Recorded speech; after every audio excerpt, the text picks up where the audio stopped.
சாம்ஸின் மாற்றத்தை உருவாக்கும் தொடருக்கு உங்களை வரவேற்கிறோம். அவர்கள் தங்கள் சக ஏடிஎல் மாணவர்களுக்கு பரஸ்பர ஆர்வமுள்ள பல்வேறு தலைப்புகளில் கல்வி கற்பிக்கும் பணியில் ஈடுபட்டுள்ளனர். இந்த நோக்கத்தின் ஒரு பகுதியாக டிங்கர் சாம்ஸ் டிங்கரிங், சிக்கல் தீர்க்கும் திறன், புதுமை, தொழில் முனைவு மற்றும் மாற்றத்தை உருவாக்குதல் போன்ற தலைப்புகளில் பல நுண் கற்றல் தொகுதிகளை வெளியிடுகின்றனர். இந்த 10 பகுதி வீடியோ தொடரில் மாற்றத்தை உருவாக்குவதன் அத்தியாவசியங்களையும் நீங்கள் எவ்வாறு மாற்றத்தை உருவாக்குபவராக இருக்க முடியும் என்பதையும் புரிந்து கொள்ள டிங்கர் சாம்ஸ் உங்களுக்கு உதவுவார்கள். ஒவ்வொரு காணொளியும் தோராயமாக 10 முதல் 15 நிமிடங்கள் வரை நீடிக்கும். மேலும் நீங்கள் பயிற்சி செய்ய மாற்றத்தை உருவாக்கும் ஒரு செயல்பாட்டை உள்ளடக்கியது. மேலும் பேசாமல் பஞ்சாபைச் சேர்ந்த 9ஆம் வகுப்பு மாணவியும் வளர்ந்து வரும் மாற்றத்தை ஏற்படுத்துபவருமான டிங்கர் சாம்பியன் திவ்யம் அனேஜாவின் எபிசோட் 4 ஐ தொடங்குவோம்.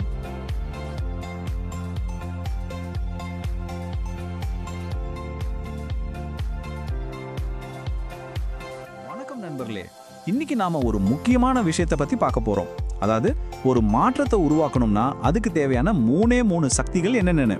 அதுதான் பேரார்வம், நோக்கம், அப்புறம் உந்துதல். திவ்யம் அனேஜாவோட படைப்பை அடிப்படையா வச்சு இந்த 3 குணங்களும் எப்படி ஒன்னா சேர்ந்து வேலை செய்யுதுன்னு நாம ஆழமா பார்க்க போறோம்.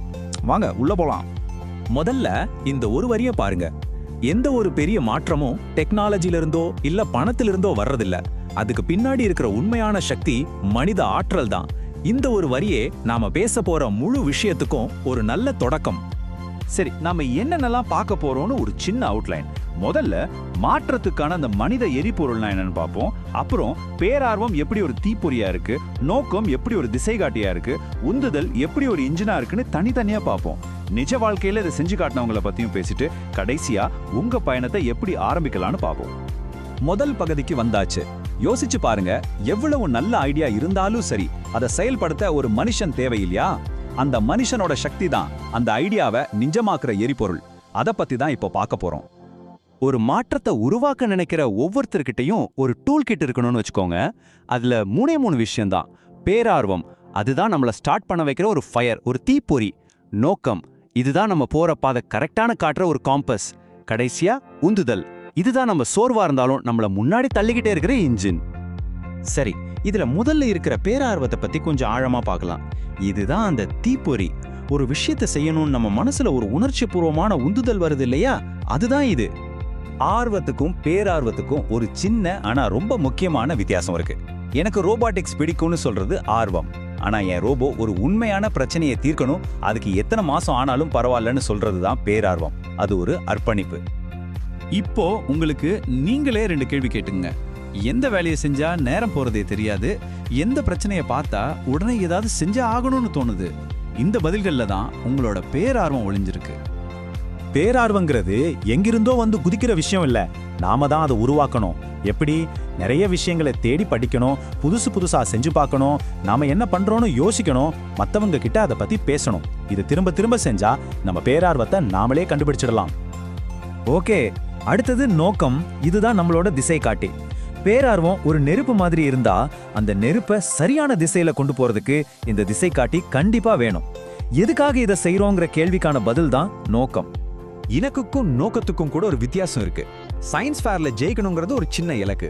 ஆனா எல்லாருக்கும் குறைஞ்ச விலையில சுத்தமான தண்ணி கிடைக்க வழி செய்யணுங்கிறது ஒரு பெரிய நீண்டகால நோக்கம். கஷ்டங்கள் வரும்போது கூட நம்மள தொடர்ந்து ஓட வைக்கிறது இந்த நோக்கம் தான். இப்போ 3வது முக்கியமான விஷயத்துக்கு வர்றோம். அதுதான் உந்துதல், நம்மளோட இன்ஜின். ஆரம்பிக்கும் போது இருந்த ஆர்வம் கொஞ்ச நாள்ல குறைஞ்சிடும். அப்போ கூட நம்மள விடாப்படியா முன்னேற வைக்கிற சக்தி இதுதான். உண்டுதல்னா ஒரே நாள்ல ராத்திரி பகலா வேலை செஞ்சுட்டு களைச்சு போறது கிடையாது.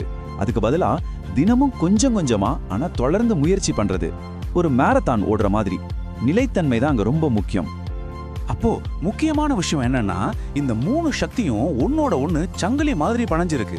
பேரார்வம் உங்களை ஆரம்பிக்க வைக்கும், நோக்கம் எதுக்கு இது பண்றோம்னு ஒரு காரணத்தை கொடுக்கும், உந்துதல் எவ்வளவு கஷ்டம் வந்தாலும் உங்களை தொடர்ந்து எங்க வைக்கும்.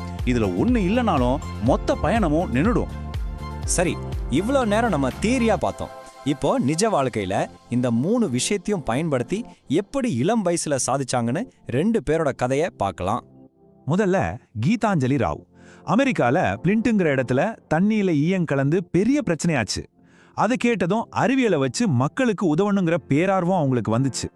அவங்களோட நோக்கம் என்னவா மாறுச்சுன்னா, தண்ணியில இருக்கிற ஈயத்தை வேகமா சீப்பா கண்டுபிடிக்க ஒரு கருவி செய்யணுங்கிறது தான்.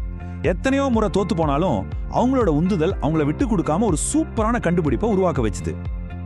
அடுத்து நம்ம தமிழ்நாட்டுல இருந்து ஒரு சூப்பரான எடுத்துக்காட்டு வினிஷா உமாசங்கர். தெருவுல கறி போட்டு இஸ்திரி பண்ற வண்டிகளை பாக்குறாங்க.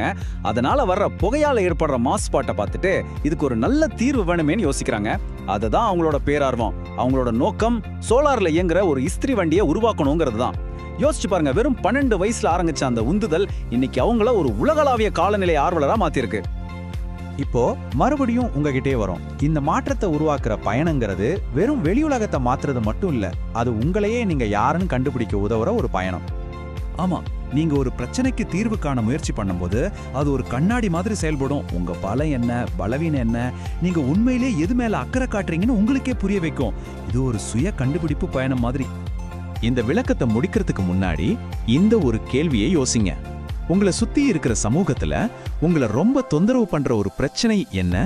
அந்த பிரச்சனையை தீர்க்கிறதுக்கு உங்களுக்கு பிடிச்ச ஒரு திறமைய எப்படி பயன்படுத்தலாம்? இதோ உங்களுக்கான முதற்படி. யோசனையோட நிக்காம செயல்ல இறங்குறதுக்கான நேரம் இது. உங்களை சுத்தி இருக்கிற ஒரு பிரச்சனையை எடுத்துக்கோங்க, அதுக்கு ஒரு சின்ன தீர்வை யோசிங்க, அதை ஒரு நண்பர்கிட்டயோ இல்ல வழிகாட்டிகிட்டயோ காட்டுங்க. அப்புறம் அடுத்த 3 நாள்ல அதுல ஒரு சின்ன முன்னேற்றம் கொண்டு வரேன்னு உறுதி எடுத்துக்கோங்க. உங்க மாற்றத்துக்கான பயணம் இப்போதே தொடங்கட்டும்.